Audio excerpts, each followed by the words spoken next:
ಕಾಳಚೂರ್ಯ ಚಕ್ರವರ್ತಿಯ ಲಾಂಛನ ನಂದಿ.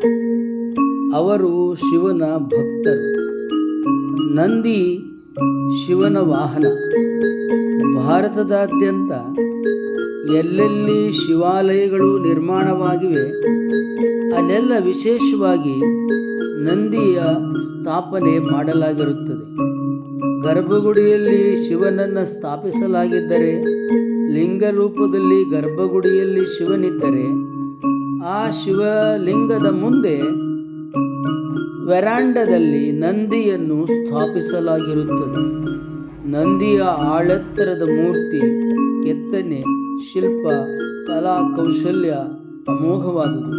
ಅಂತಹ ನಂದಿ, ಗೋವು, ಹಸು, ಕರುಗಳು ಭಾರತೀಯರಿಗೆ ಪೂಜಾ ಪ್ರಾಣಿಗಳಾಗಿವೆ.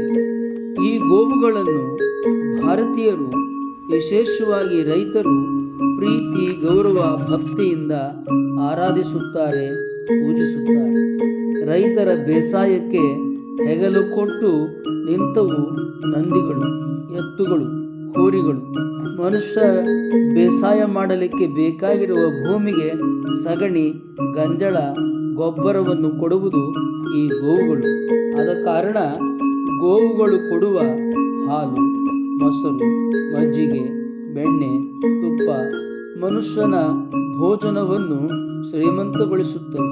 ಅಲ್ಲದೆ ಮನುಷ್ಯನ ಆರೋಗ್ಯವನ್ನು ಸ್ಥಿರ, ಆರೋಗ್ಯಯುತವಾಗಿ ಕಾಪಾಡಿಕೊಳ್ಳಲು ಹಾಲು, ಮೊಸರು, ಬೆಣ್ಣೆ, ಮಜ್ಜಿಗೆ, ತುಪ್ಪ ಇವು ಸಹಾಯಕವಾಗಿವೆ. ಇವನ್ನು ಭಾರತೀಯ ರೈತರು, ಭಾರತೀಯ ಪರಂಪರೆಯ, ಸಂಸ್ಕೃತಿಯ ಸಮಾಜ ಕಂಡುಕೊಂಡಿದೆ. ಆದ ಕಾರಣ ಗೋವುಗಳನ್ನು ಭಾರತ ದೇಶದಲ್ಲಿ ಪೂಜೆ ಮಾಡಲಾಗುತ್ತದೆ.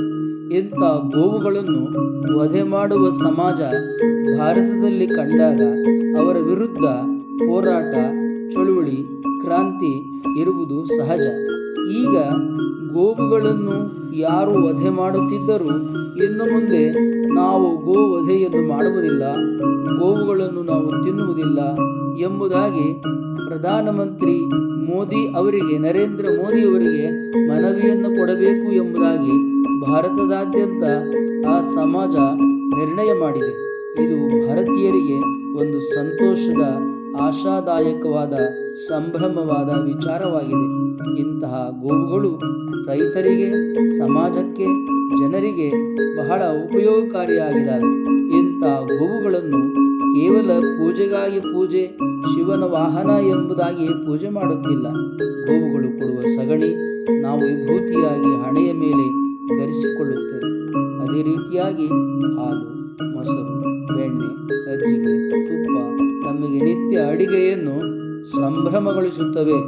ಆರೋಗ್ಯ, ಉತ್ಸಾಹ, ಚೈತನ್ಯ ನಮಗೆ ಹಾಲು, ಮೊಸರು, ಬೆಣ್ಣೆ, ಮಜ್ಜಿಗೆಯಿಂದ ಸಿಗುತ್ತದೆ.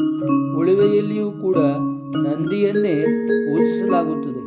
ಉಳಿವೆಯ ಚನ್ನಬಸವೇಶ್ವರ ನಂದಿ ರೂಪದಲ್ಲಿ ಪೂಜೆಗೊಳ್ಳುತ್ತಿದ್ದಾನೆ. ಹೀಗೆ ನಂದಿ ಶಿವನ ವಾಹನ, ಭಾರತೀಯರಿಗೆ ಆರಾಧ್ಯ.